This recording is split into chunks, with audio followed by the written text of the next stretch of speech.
Kala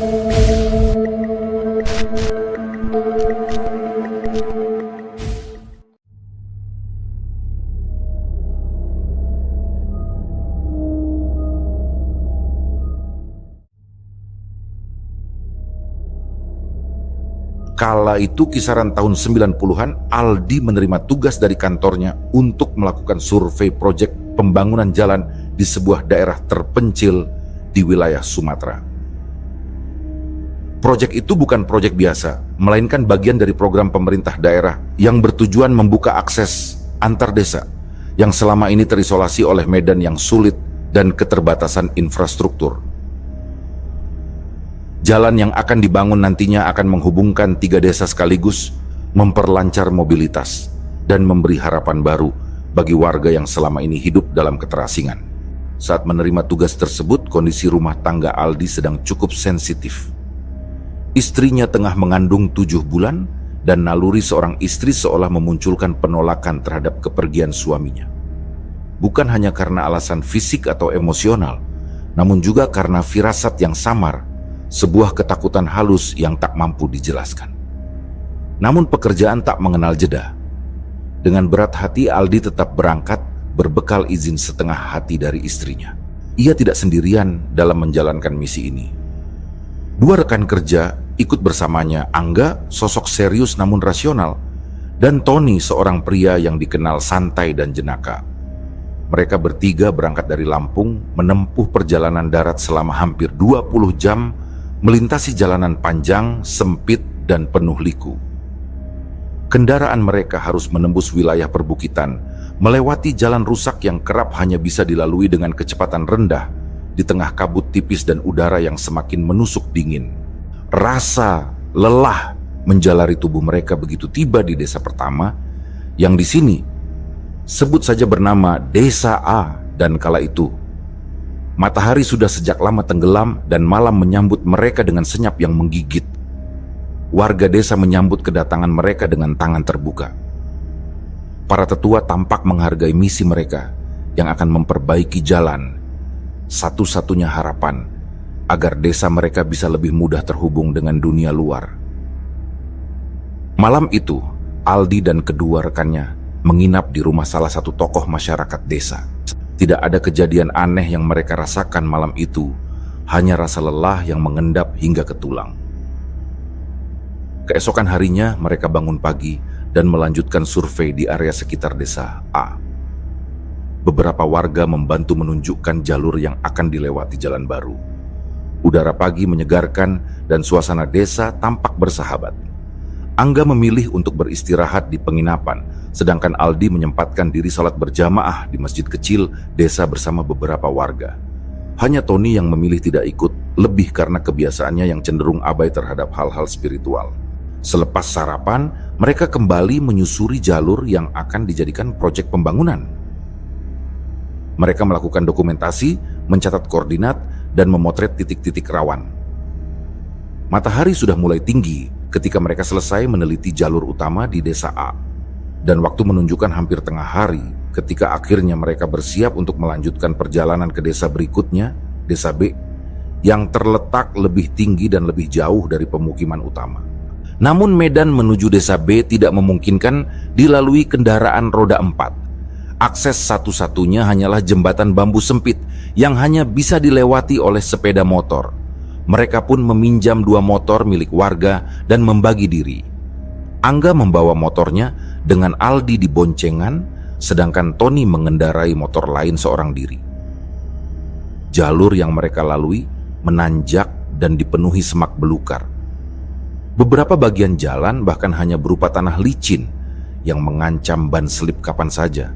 Di tengah perjalanan mereka sempat berhenti sejenak di tengah jembatan bambu yang membentang di atas aliran sungai kecil. Di sanalah Aldi merasakan sejenak sunyi yang tidak biasa. Suara jangkrik dan desir dedaunan terdengar terlalu jelas, seperti menggema. Ia sempat menoleh ke arah hutan di sisi seberang, namun hanya bayangan rimbun yang menutupi pandangannya. Ia mengabaikannya dan kembali fokus pada tujuan utama, menyelesaikan survei hari itu.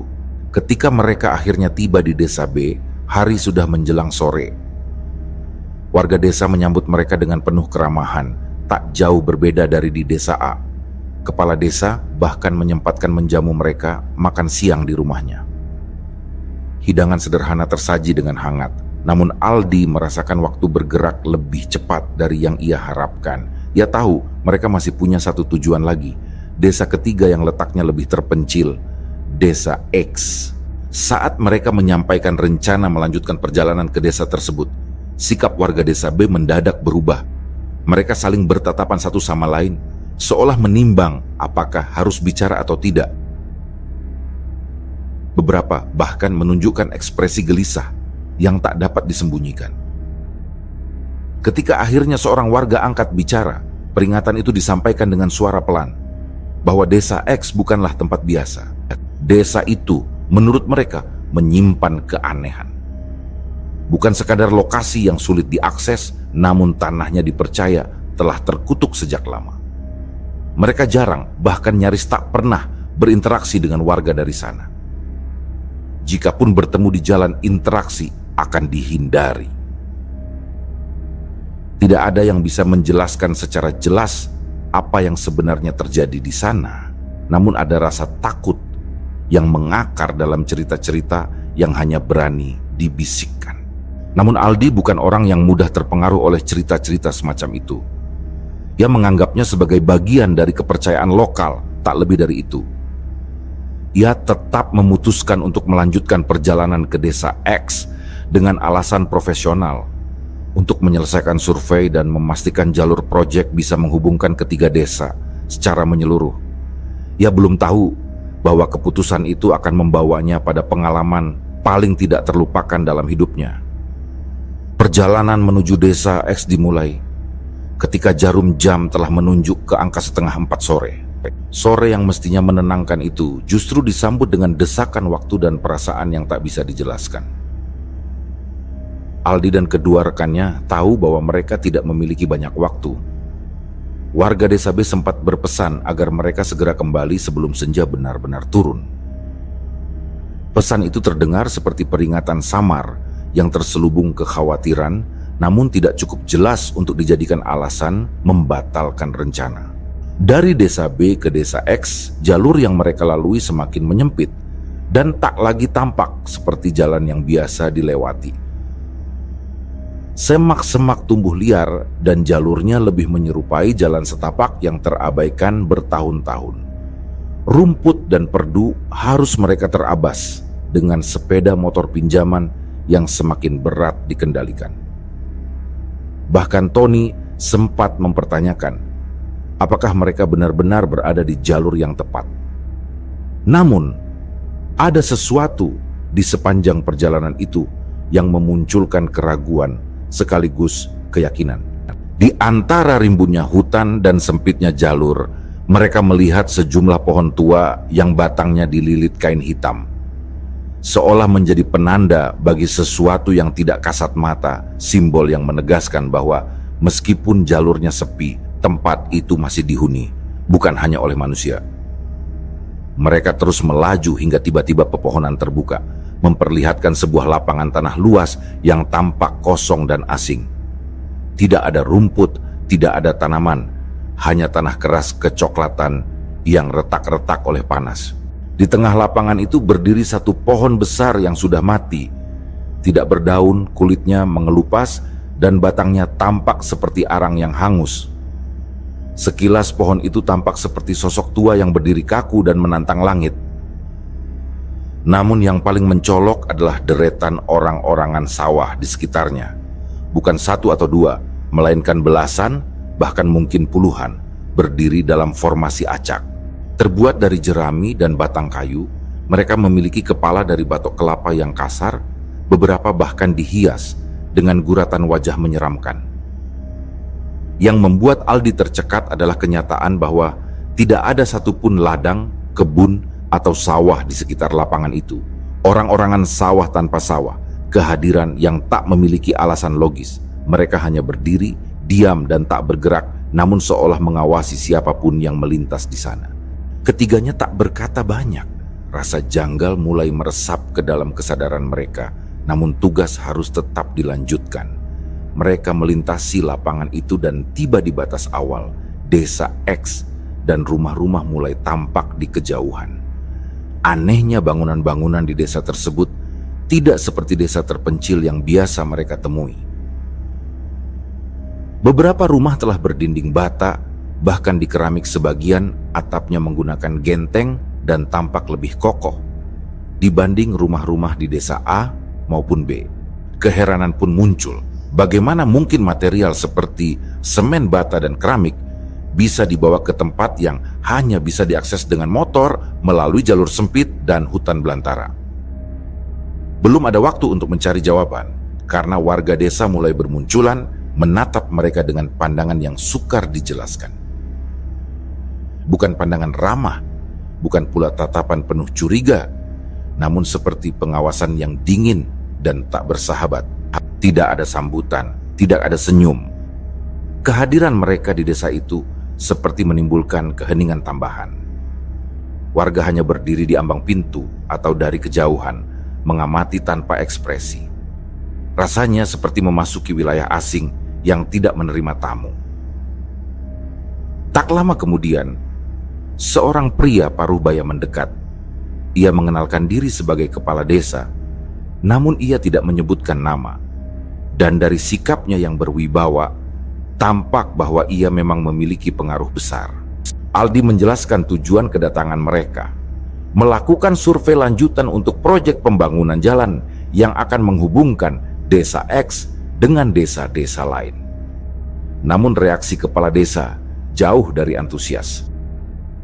Ia justru tampak tidak senang mendengar kabar bahwa desa mereka akan disambungkan dengan dunia luar.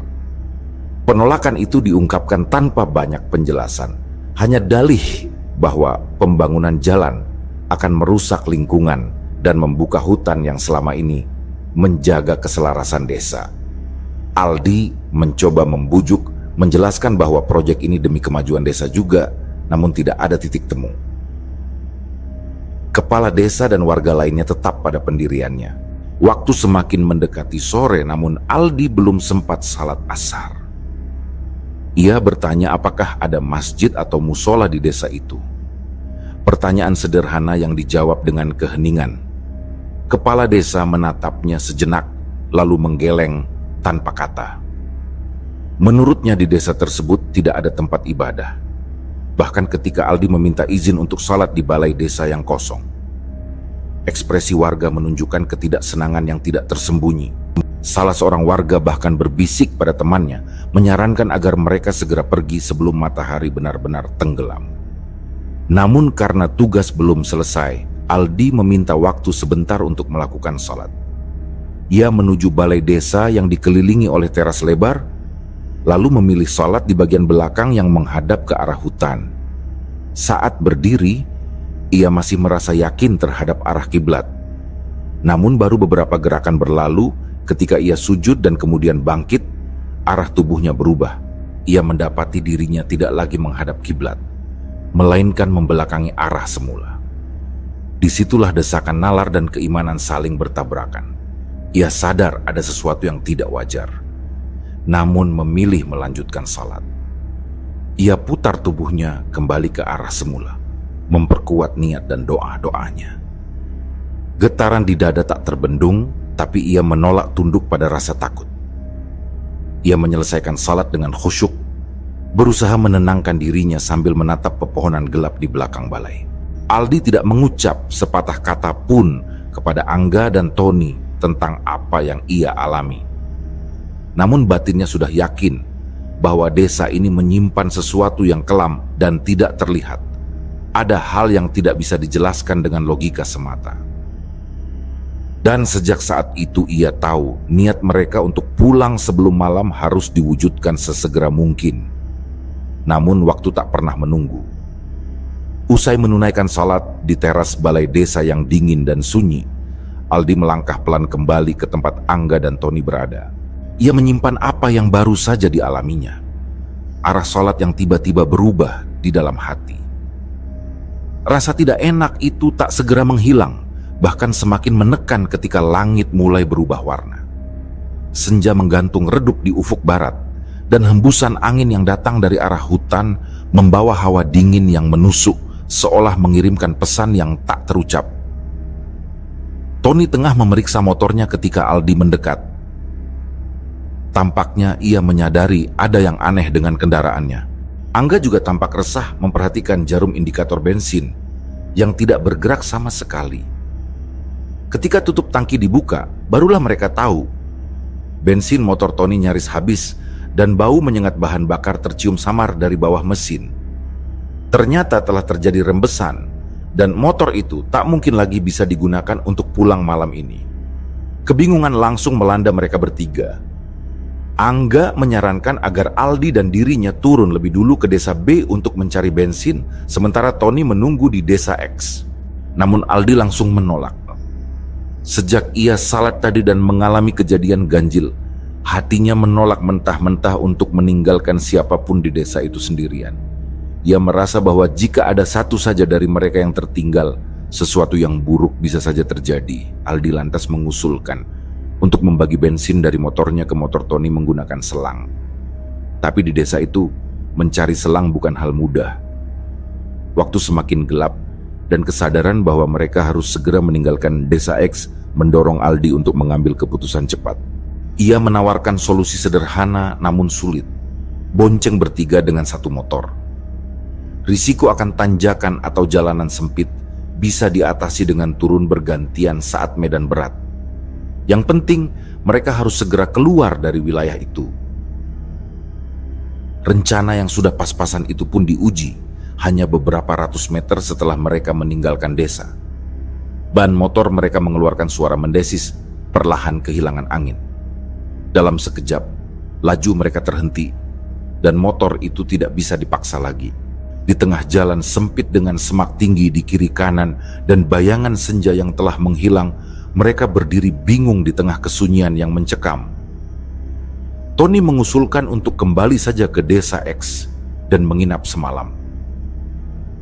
Desa itu lebih dekat dari tempat mereka berada saat ini, dan dalam kondisi ban bocor serta minim bensin, rasanya lebih masuk akal untuk kembali daripada memaksa turun ke desa B.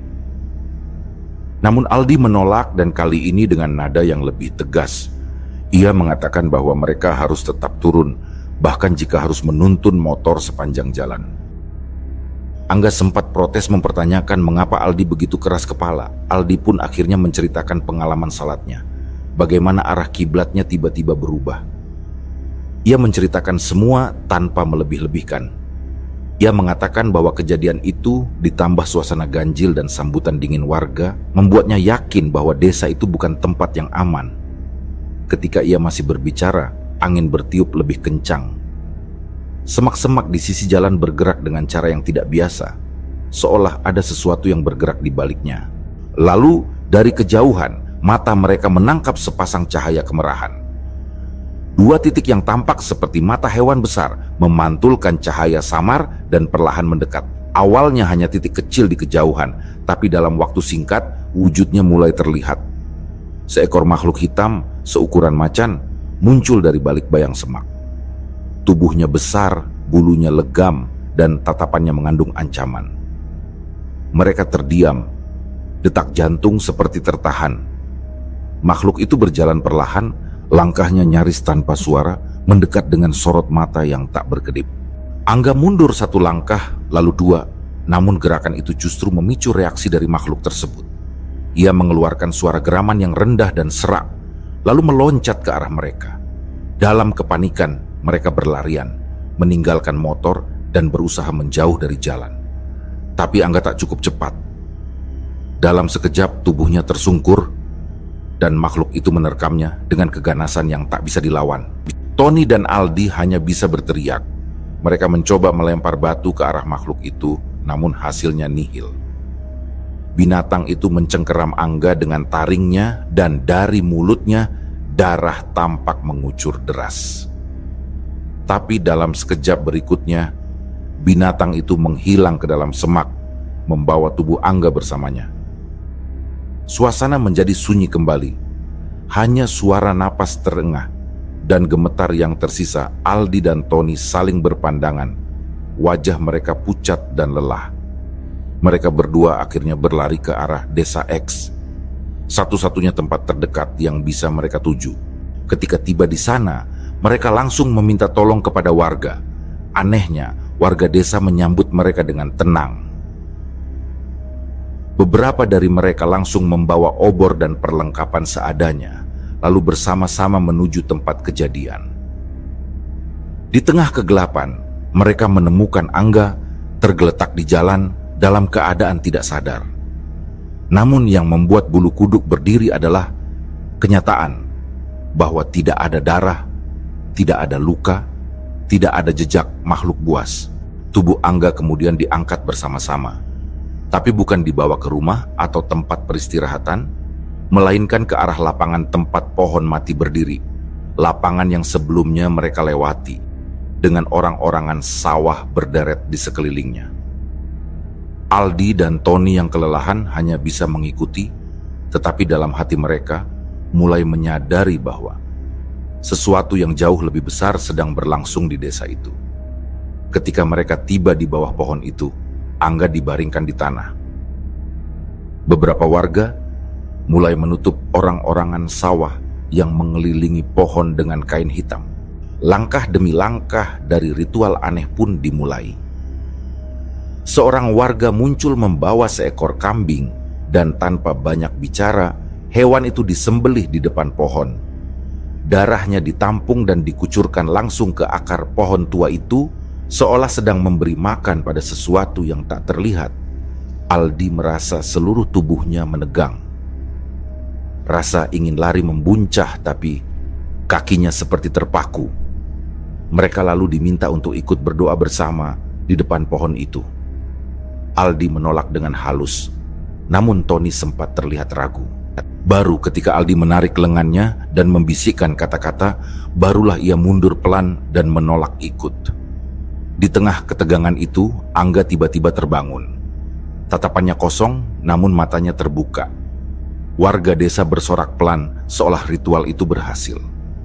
Tapi yang dirasakan Aldi dan Tony justru kebingungan dan kecemasan.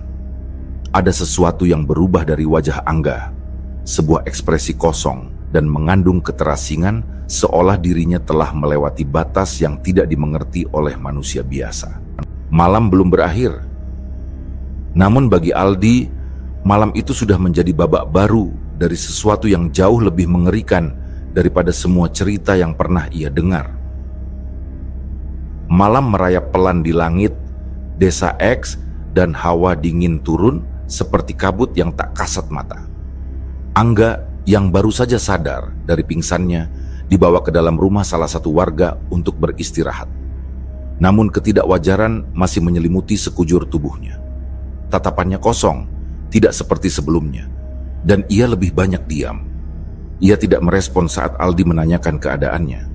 Bahkan ketika dibantu duduk dan diberikan minum, ia hanya memandang tanpa ekspresi, seperti jiwanya belum sepenuhnya kembali dari kegelapan yang menelannya di bawah pohon tua itu. Sementara itu, Aldi dan Tony diminta untuk bermalam di balai desa, tempat yang sama di mana sebelumnya Aldi sempat salat dan mengalami kejadian aneh. Balai itu kini dibukakan pintunya, namun tidak ada lampu, tidak ada alas tidur, hanya lantai kayu dingin dan ruang kosong yang terasa terlalu lapang dalam kesunyian. Mereka menerimanya tanpa banyak bicara. Kelelahan dan kebingungan telah menekan logika mereka hingga ke batas. Saat malam mulai larut, Aldi duduk bersandar di dinding kayu yang dingin, memandangi langit-langit gelap yang samar terlihat dari celah atap. Dan ia dan Tony berbicara perlahan membahas semua kejadian yang mereka alami sejak siang tadi. Tony mulai mengakui bahwa ada sesuatu yang aneh di desa ini. Dari orang-orangan sawah yang tidak masuk akal, ritual darah di bawah pohon mati, hingga sikap warga yang menolak ibadah. Semua itu membentuk gambaran bahwa mereka sedang berada di tempat yang jauh dari keumuman desa biasa. Suatu tempat yang mungkin sudah lama keluar dari jalur terang dan masuk ke lorong gelap yang tak kasat mata. Aldi mengajak Tony untuk salat maghrib dan isya, berharap sedikit ketenangan batin. Namun Tony, yang biasanya memang tidak taat, kali ini benar-benar ragu. Ia masih terbayang ucapan salah satu warga yang sebelumnya menolak mereka beribadah, bahkan sampai meludahi tangan dan menyentuh mereka seolah mencoba membatalkan wudhu secara paksa. Ketakutan akan kemungkinan adanya pantangan membuatnya enggan melangkah lebih jauh. Namun Aldi tidak gentar. Ia mengambil air wudhu seadanya dan memutuskan untuk sholat di sudut balai. Karena tidak ada air, ia menggunakan debu dari lantai untuk bertayamum. Baginya, ini bukan lagi soal kewajiban, melainkan bentuk perlawanan spiritual terhadap suasana yang terasa menekan dari segala arah. Ia berdiri di hadapan kekosongan, menghadap arah yang menurutnya masih benar, dan mulai menenggelamkan diri dalam doa. Baru beberapa gerakan sholat berlangsung, tiba-tiba Tony berteriak. Suaranya pecah oleh ketakutan. Aldi yang sedang sujud tak bisa langsung mengangkat kepala. Ia hanya menguatkan doa, merapal kalimat suci dengan lirih namun tegas. Tony merapat ke sisinya, tubuhnya gemetar, mulutnya tak henti membisikkan kalimat istighfar. Ia menunduk, menutup mata, dan menolak untuk melihat sekeliling. Ketika Aldi menyelesaikan salat dan menoleh, matanya langsung tertumbuk pada bayangan-bayangan yang berdiri di luar jendela. Sosok-sosok tinggi berbalut kain hitam tampak mengelilingi balai desa. Wajah-wajah mereka tidak tampak jelas, namun keberadaan mereka terasa nyata. Mereka berdiri mematung, tidak bergerak, tapi seolah menyaksikan. Salah satu dari mereka menonjol. Tingginya lebih besar, tubuhnya lebih gelap, dan di atas kepalanya tersemat mahkota emas. Sosok itu tidak seperti manusia.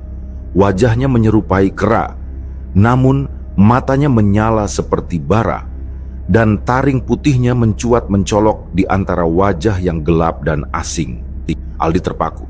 Dunia seakan berhenti berputar dan napasnya tercekat. Tapi di tengah rasa takut itu, ia tahu bahwa hanya ada satu jalan untuk melawan. Berserah sepenuhnya. Ia menutup mata, merapatkan kedua tangan, dan mulai berzikir. Tony meniru meskipun tubuhnya masih menggigil.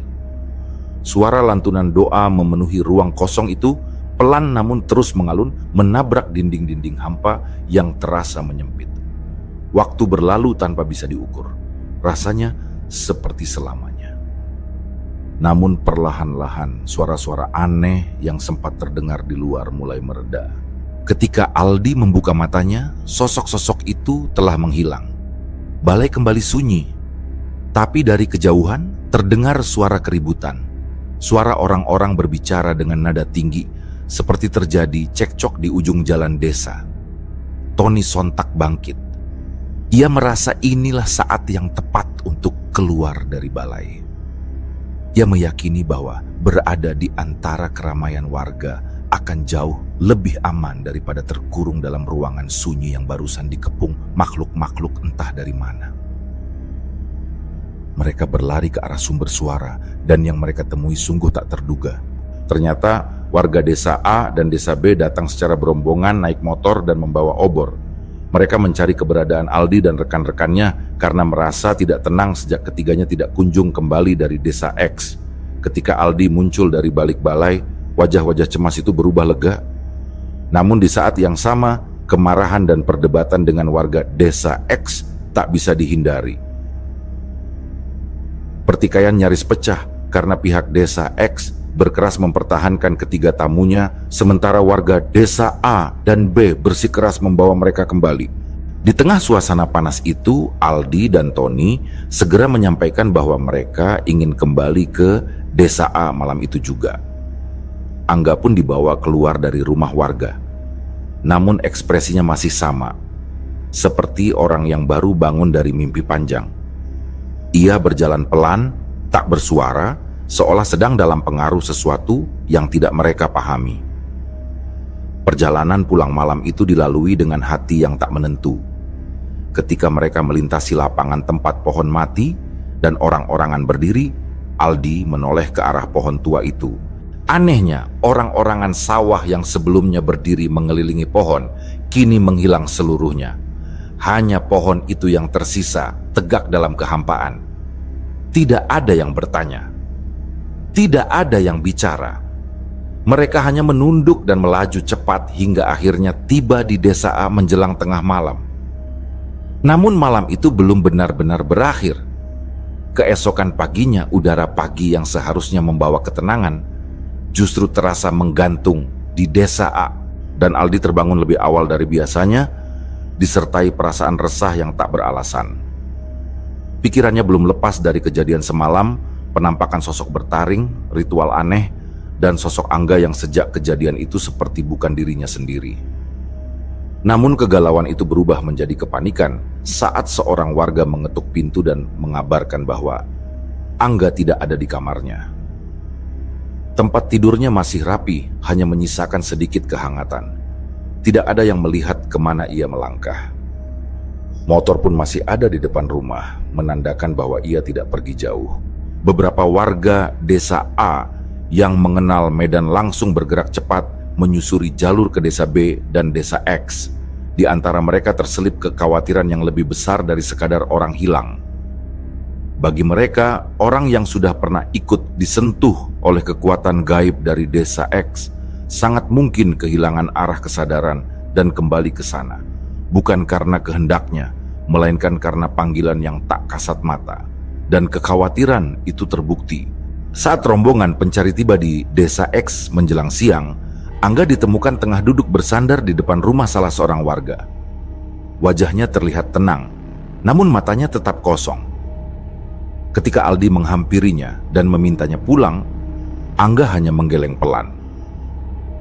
Ia mengucapkan satu kalimat yang membuat Aldi tercekat, bahwa dirinya merasa telah kembali ke rumah. Angga berkata bahwa di tempat ini ia merasa damai. Ia mengaku tidak ingin kembali ke keramaian kota pada kehidupan lamanya. Ia merasa diterima di desa ini. Aldi sempat kehilangan kendali. Ia membujuk, memarahi, bahkan mengguncang bahu Angga sambil berkata bahwa ini bukan tempat yang seharusnya, bahwa mereka bertiga datang bersama dan seharusnya pulang bersama. Tapi wajah Angga tidak berubah. Ia tersenyum samar, lalu kembali menunduk, seperti orang yang sudah mengikhlaskan segalanya dan memilih untuk tetap tinggal. Warga desa X tidak banyak bicara. Mereka hanya berdiri di kejauhan, mengawasi tanpa ekspresi. Mereka tidak ikut membujuk, tidak juga melarang. Seolah apa yang terjadi adalah sesuatu yang sudah sering terjadi. Salah seorang warga desa A yang ikut dalam rombongan hanya bisa menggeleng. Ia berkata pelan bahwa yang seperti ini bukan pertama kalinya. Sebelumnya pun ada beberapa orang dari desa A dan B yang pernah datang ke desa X karena urusan tertentu, sekadar berdagang, mengantar barang, atau tersesat. Dan di antara mereka ada yang tak pernah kembali, ada yang memilih menetap, dan ketika diajak pulang mereka pun menolak. Katanya mereka merasa seperti dilindungi di tempat ini. Desa X bagi mereka seperti tempat yang tenang, jauh dari dunia luar. Tapi justru itu yang menjadi pertanyaan besar. Apakah ketenangan itu nyata atau hanya selubung dari sesuatu yang jauh lebih kelam? Akhirnya Aldi dan rombongan kembali ke desa A tanpa Angga. Keputusan itu diambil dengan berat hati. Bahkan Tony pun tak kuasa menahan air matanya. Mereka merasa gagal, bukan sebagai rekan kerja, tetapi sebagai manusia.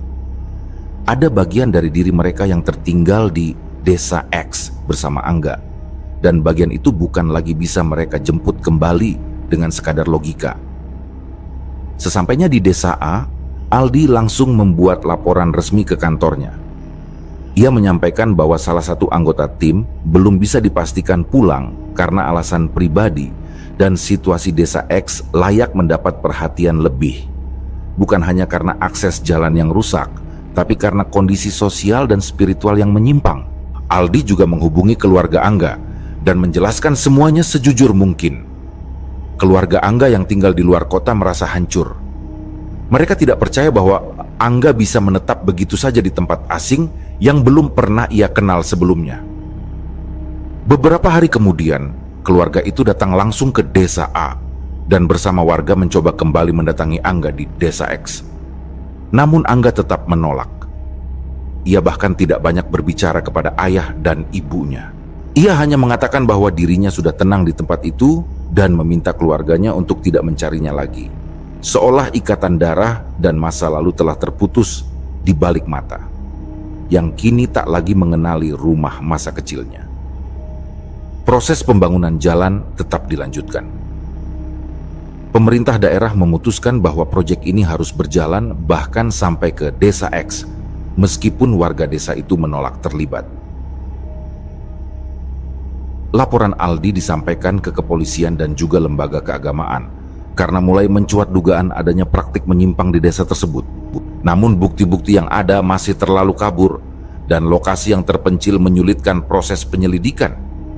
Meski begitu, keluarga Angga tidak menyerah. Mereka terus berupaya mencari bantuan hingga suatu hari kabar mengejutkan datang. Kepala Desa X yang karismatik dan disegani ditangkap oleh pihak berwenang setelah beberapa bulan penyelidikan berjalan. Penangkapan itu tidak berjalan mulus. Sebagian warga Desa X melawan dan bahkan Angga turut membela kepala desa di hadapan petugas. Perlawanan itu memperkuat dugaan bahwa kepala desa memang telah mempengaruhi warga desa secara sistematis. Diketahui bahwa selama ini masyarakat Desa X menjalankan ritual pemujaan terhadap pohon mati di tengah lapangan desa. Ritual-ritual itu dijalankan dengan keyakinan bahwa pohon itu dihuni oleh makhluk gaib yang mampu mengabulkan permintaan, dari kesembuhan penyakit, keberkahan hasil panen, hingga keselamatan dari bencana. Angga adalah salah satu dari mereka yang sudah masuk terlalu dalam. Ia menjadi bagian dari lingkaran itu, mengikuti ritual malam dengan penuh kepatuhan. Potongan-potongan cerita itu perlahan dikumpulkan hingga membentuk gambaran besar bahwa Desa X tidak hanya terasing secara geografis, tetapi juga secara keyakinan. Namun belum ada yang bisa menyentuh pohon tua itu, pohon yang telah menjadi pusat dari segala ketakutan dan kepercayaan warga. Pohon itu tetap berdiri sunyi, namun dominan menancapkan akarnya bukan hanya di tanah desa, tetapi juga dalam batin orang-orang yang menyembahnya. Aldi hanya bisa menyaksikan dari kejauhan. Ia telah keluar dari desa itu, tapi jejaknya masih tertinggal. Ia tahu bahwa pertarungan belum berakhir. Masih ada satu bagian terakhir yang harus dilalui. Bagian yang akan menentukan apakah kegelapan Desa X akan berakhir atau terus tumbuh di balik senyap yang disembunyikan hutan. Waktu berjalan tanpa terasa. Beberapa bulan telah berlalu sejak Angga memilih untuk tetap tinggal di Desa X. Sejak saat itu pula, desa tersebut menjadi perhatian khusus pihak berwenang. Bukan hanya karena laporan dari Aldi dan keluarga Angga, tetapi juga karena temuan lapangan yang menunjukkan adanya pola kepercayaan menyimpang dan praktik spiritual yang tidak sesuai dengan ajaran agama. Meskipun proses hukum berjalan lambat akibat akses desa yang sulit, perlahan-lahan perubahan mulai dirancang. Pemerintah daerah memutuskan untuk tetap melanjutkan proyek pembangunan jalan yang menghubungkan Desa A, B, dan X. Jalan tanah yang sebelumnya nyaris tak bisa dilalui kendaraan kini mulai diubah menjadi jalur yang layak dilewati. Pembangunan dilakukan bertahap dengan melibatkan pekerja dari luar desa. Namun keberadaan para pekerja itu ternyata bukan tanpa hambatan. Gangguan demi gangguan mulai muncul. Ada yang mengalami kesurupan, kecelakaan kerja tanpa sebab logis, hingga kabar bahwa beberapa peralatan berat tiba-tiba rusak di tengah malam. Gangguan itu menyebar diam-diam, menimbulkan rasa takut yang merambat dalam bisik-bisik. Akhirnya, atas saran dari pihak kepolisian dan keluarga Angga sendiri, dipanggillah sejumlah tokoh agama dari luar wilayah. Mereka diminta untuk datang tidak hanya sebagai pendamping spiritual, tetapi juga sebagai penjaga moral dan benteng terhadap kemungkinan gangguan tak kasat mata yang mengintai dari balik kepercayaan kelam. Aldi, yang meskipun telah kembali ke kantornya, terus mengikuti perkembangan proyek ini dari kejauhan. Rasa tanggung jawab yang masih melekat membuatnya tetap terlibat, terutama setelah ia mendengar bahwa salah satu langkah lanjutan dalam upaya pembersihan spiritual adalah merobohkan pohon mati di tengah lapangan. pohon yang selama ini menjadi pusat ritual pemujaan di desa X. Hari itu akhirnya tiba. Dalam satu pagi yang sunyi dan berkabut, sekelompok pemuka agama bersama petugas dan beberapa pekerja berdiri mengelilingi pohon besar yang sudah lama menjadi pusat kekuatan tersembunyi desa itu. Doa-doa dibacakan, air suci disiramkan, dan bacaan ayat-ayat suci menggema di udara yang terasa berat. Beberapa warga desa X ikut hadir, namun sebagian memilih mengurung diri di rumah. Tak sedikit dari mereka yang tampak gelisah, ada yang menangis, dan bahkan ada yang memohon agar pohon itu tidak disentuh. Namun prosesi tetap dilanjutkan. Tali baja dikaitkan, mesin pemotong dinyalakan, dan dalam waktu yang terasa lebih panjang dari biasanya, pohon itu akhirnya roboh menghantam tanah dengan suara gemuruh yang mengguncang. Saat pohon itu tumbang, suasana hening seketika. Tidak ada sorak-sorai, tidak ada tepuk tangan. Yang ada hanya perasaan aneh, campuran antara lega dan takut, seolah ada sesuatu yang selama ini tertidur kini terbangun atau justru telah pergi. Tidak lama setelah perobohan pohon itu, kabar datang bahwa kepala desa X yang sebelumnya ditahan di penjara kota meninggal dunia secara mendadak. Penyebabnya tidak pernah diumumkan secara rinci, namun warga desa A dan B menganggap kejadian itu sebagai akhir dari satu bab kelam yang telah mengikat desa X selama puluhan tahun. Perubahan mulai tampak perlahan. Penerangan listrik akhirnya masuk ke desa X. Balai desa yang dulu digunakan sebagai tempat ritual, kini dibersihkan dan dialihfungsikan menjadi pusat kegiatan warga. Anak-anak mulai diajarkan baca tulis oleh relawan dari luar desa. Beberapa keluarga dari desa A dan B yang sebelumnya pernah hilang ke desa X juga mulai kembali, termasuk satu nama yang sejak awal menjadi pusat dari semua ini. Angga. Kembalinya Angga tidak terjadi secara tiba-tiba, melainkan perlahan dan dalam diam. Suatu sore, ia pulang ke rumah orang tuanya yang selama ini tidak pernah berhenti menanti. Tubuhnya kurus, namun wajahnya terlihat jernih. Ia tak banyak bicara, hanya meminta maaf dan mengatakan bahwa selama ini ia seperti bukan dirinya sendiri. Ia merasa seolah telah dibungkam oleh sesuatu yang tidak terlihat. Suara-suara yang setiap malam memanggil, bisikan yang mengikat hatinya, dan ketenangan semu yang membuatnya tak ingin kembali. Selama 7 bulan ia tinggal di desa itu, Angga menjalani kehidupan yang tidak pernah bisa ia jelaskan sepenuhnya.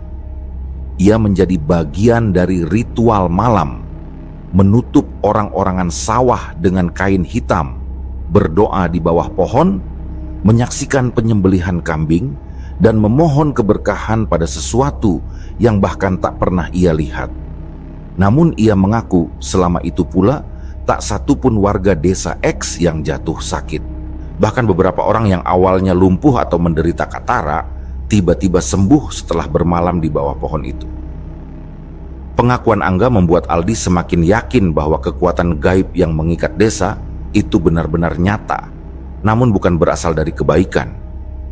Itu adalah kekuatan yang membalas dengan kenyamanan sesaat, tapi menuntut jiwa sebagai gantinya. Dan ketika pohon itu akhirnya tumbang, pengaruhnya perlahan mengendur. Warga yang tadinya tak mau keluar rumah mulai membuka diri.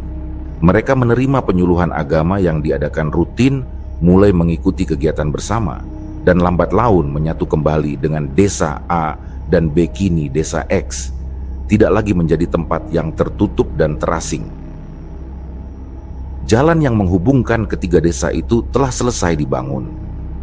Aliran listrik menyala di malam hari.